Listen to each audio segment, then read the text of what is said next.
तो जय हिंद दोस्तों, स्वागत है आप सभी का आपके अपने भाई के यूट्यूब चैनल IAS में टारगेट पे। तो दोस्तों, आप लोगों को बता दें कि हर दिन की भांति आज भी जो है इस वीडियो में हम प्रश्न का आंसर लिखेंगे, ठीक ना। तो यूपीएससी जो प्रश्न पूछे हैं मेंस एग्जाम में उनका आंसर राइटिंग करेंगे। तो हम अपने तरीक़ा से करेंगे और आप लोग जो है जब आंसर देंगे तो देखिएगा ध्यान से, और जहाँ लगे कि यहाँ पे थोड़ा सा टॉपिक ये चीज़ का अंदर कर देंगे तो बहुत ही बेस्ट आंसर हो जाएंगे। तो उस जगह पे आप लोग मतलब रोक करके स्क्रीनशॉट ले करके थोड़ा वो स्क्रीन पे जो घेरा करते हैं ना, घेरा करके वहाँ पे आप लोग बता सकते हैं मैसेज के माध्यम से, कमेंट के माध्यम से, ताकि मेरा तैयारी भी थोड़ा मजबूत हो सके और आगे इसी तरह हम तैयारी कर सकें। तो आप लोगों का सपोर्ट चाहिए, बस यही उम्मीद करते हैं आप लोगों से, ठीक है। तो चलिए आज जो आंसर राइटिंग करेंगे वो हम आप लोगों को बता देते हैं। जो क्वेश्चन जो है, ये क्वेश्चन 2 नंबर का लिए हैं। ये क्वेश्चन कहाँ से है? तो ये क्वेश्चन जो है जनरल स्टडीज़ पेपर 1। तो जनरल स्टडीज पेपर 1 जब देखिएगा आप यूपीएससी का 2024 का, तो 1 में प्रश्न संख्या 2 देखिएगा मेंस वाला में, ठीक ना, पीटी का नहीं, मेंस का।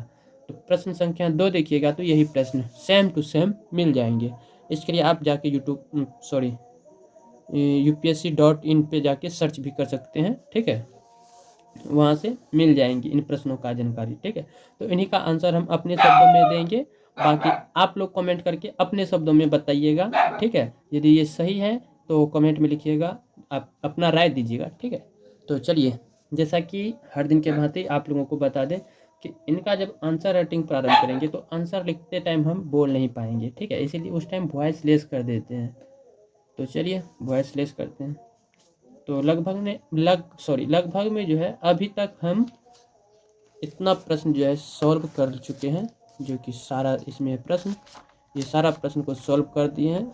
और जिसका कि जब सॉल्व कर रहे थे तो इनका वीडियो बना बना के जो है इस चैनल पे छोड़ दिया IAS मैथ टारगेट पे। तो देख सकते हैं पहले राइटिंग लिख रहे थे तो किस तरह से टेढ़ा हो जाते थे, अब भी थोड़ा थोड़ा हो जाते हैं, तो थोड़ा बहुत सुधार कर रहे हैं। लगभग राइटिंग स्किल जो है बहुत हद तक अभी वर्तमान में ठीक हो गए। पहले लिख रहे थे तो यहाँ से शुरू करते थे तो यहाँ आ जाते थे, ऐसे मतलब पैरेलल मतलब गोलाकार में चल जाते थे, ठीक ना। तो अब जो है धीरे धीरे धीरे जो है सीधा हो चुके हैं। इस तरह प्रैक्टिस करते करते बहुत चीज़ हैंडल अपने आप हो जाएंगे, ऑटोमेटिक हैंडल हो जाएंगे, ठीक ना। उतना टेंशन नहीं लेना है, सिर्फ हमको जो है आंसर राइटिंग लिखना है, ठीक है। तो चलिए प्रारंभ किया जाए। तो देखिए आप लोगों को बता दें, प्रश्न जो है, प्रश्न इस प्रकार से कुछ प्रश्न कह रहा है कि दक्षिण भारत में, ठीक है ना, कहाँ पे? दक्षिण भारत में जो है कला व साहित्य के विकास में कांची के पल्लवों के योगदान का मूल्यांकन करना है, और उत्तर जो मांगा है वो 150 शब्दों में ही लिखने के लिए कहे हैं।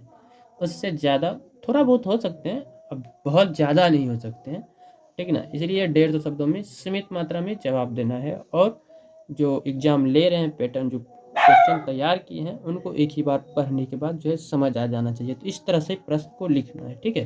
तो चलिए हम अपना प्रश्न का आंसर लिख रहे हैं अपने द्वारा, बाकी आप लोग देख ही रहे हैं, अंत में अपना निर्णय जरूर दीजिएगा। तो शुरू करते हैं। देखिए प्रश्न हम पढ़ के सुना दिया आप लोगों को, शायद लगभग नहीं दिख रहे होंगे तो प्रश्न पढ़ देते हैं एक बार फिर से। दक्षिण भारत में कला व साहित्य के विकास में कांची के पल्लवों के योगदान का मूल्यांकन कीजिए। उत्तर 150 शब्दों में दो, सॉरी दीजिए, यहाँ पे थे तो 2 लिख दिए, तो दीजिए, तो देना है, ठीक है। ठीक है, आंसर दे देते हैं। तो देखिए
तो गाइस ये था आंसर, ठीक ना।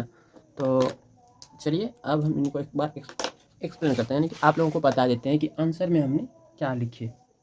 तो देखिए प्रश्न पहले भी बताएं आप लोगों को किस प्रकार के हैं कि प्रश्न है दक्षिण भारत में कला व साहित्य के विकास में कांची के पल्लवों का, किन के बारे में पूछ रहे हैं, कांची के पल्लवों के बारे में पूछ रहे हैं। तो कांची के पल्लवों ने जो है भारत के दक्षिण वाले हिस्सा में कला और साहित्य के विकास में क्या क्या योगदान किया है ये बताना था। तो देखिए आंसर में लिखें कि पल्लवों का जो है दक्षिण भारत में कला व साहित्य के विकास में योगदान। जैसे पल्लव वंश का शासनकाल कब से कब, तीसरे से लेकर के 9वीं शताब्दी ईस्वी तक चला। ईस्वी, ईसा पूर्व नहीं, ईस्वी, ठीक है। तो पल्लव वंश जो है तीसरी से लेकर के 9वीं शताब्दी ईस्वी तक चला। पल्लव वंश ने दक्षिण भारत में कला, स्थापत्य और साहित्य के विकास में महत्वपूर्ण योगदान दिया, ठीक है। उनकी राजधानी कांचीपुरम कला और शिक्षा का प्रमुख केंद्र था।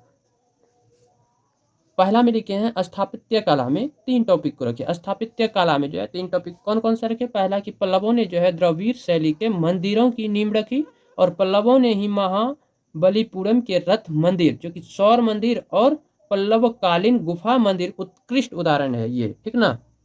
और तीसरा लिखें कि रथ मंदिर, इसको घेर दिए हैं, रथ मंदिर जो है ये एकास्मक है, यानी कि एकास्मक का अर्थ होता है कि एक ही पत्थर से बनाया हुआ मूर्ति, ठीक ना। तो एक ही पत्थर से रथ बनाया था, इसलिए रथ मंदिर जो है एकास्मक, एक ही पत्थर से निर्मित है, वास्तुकला के अद्भुत नमूने हैं, ठीक है। और दूसरा लिखे हैं मूर्तिकला और चित्रकला में पल्लव का भूमिका। तो मूर्तिकला और चित्रकला में पल्लव की 2 भूमिकाओं को इसमें हमने अभी ऐड किए। जैसे महाबलीपुरम की अर्जुन तपस्या नामक विशाल चित्र जो लिखा है भित्ति सब पे होते हैं ना, भित्ति सब, तो उसी प्रकार वहाँ पे महाबलीपुरम में अर्जुन तपस्या नामक विशाल चित्र एक उत्कृष्ट कृति है, ये पल्लव का ही है, ठीक है। मूर्तिकला और चित्रकला का बात करें। दूसरा है कि मंदिरों में भव्य मूर्तिकला और भित्ति चित्र विकसित हुई। उसके बाद तीसरा टॉपिक फिर साहित्य के बारे में लिखिए। साहित्य और शिक्षा में जो है पल्लव का भूमिका। तो देखिए सांस्कृतिक, तमिल और प्राकृतिक भाषा का संरक्षण हुआ। और दूसरा लिखिए कि पल्लव शासकों ने सांस्कृतिक विद्वानों विशेषकर दंडी और भरवी को संरक्षण दिया। तीसरा लिखिए महेंद्र वर्मन प्रथम ने सांस्कृतिक नाटक मितविलास प्रहसन की रचना की, ठीक ना। तो ये साहित्य और शिक्षा से था। उसके बाद निष्कर्ष में हमने लिखे, इस प्रश्न का जो निष्कर्ष लिखे उसमें हम लिखे हैं कि पल्लवों ने दक्षिण भारत में स्थापत्य कला, मूर्ति कला और साहित्य को एक नई ऊंचाई दी, जिसने आगे चलकर चोल और अन्य द्रविड़ शासनों की सांस्कृतिक परंपराओं की नींव रखी, ठीक है। तो ये 150 शब्दों में पूछ रहे थे आंसर, तो लगभग 150 शब्द फूट जाएंगे मेरे ख्याल से, अब काउंटिंग तो करेंगे नहीं, ठीक है। तो ज़्यादा नहीं, थोड़ा थोड़ा करके 150 शब्द पूरा दिए।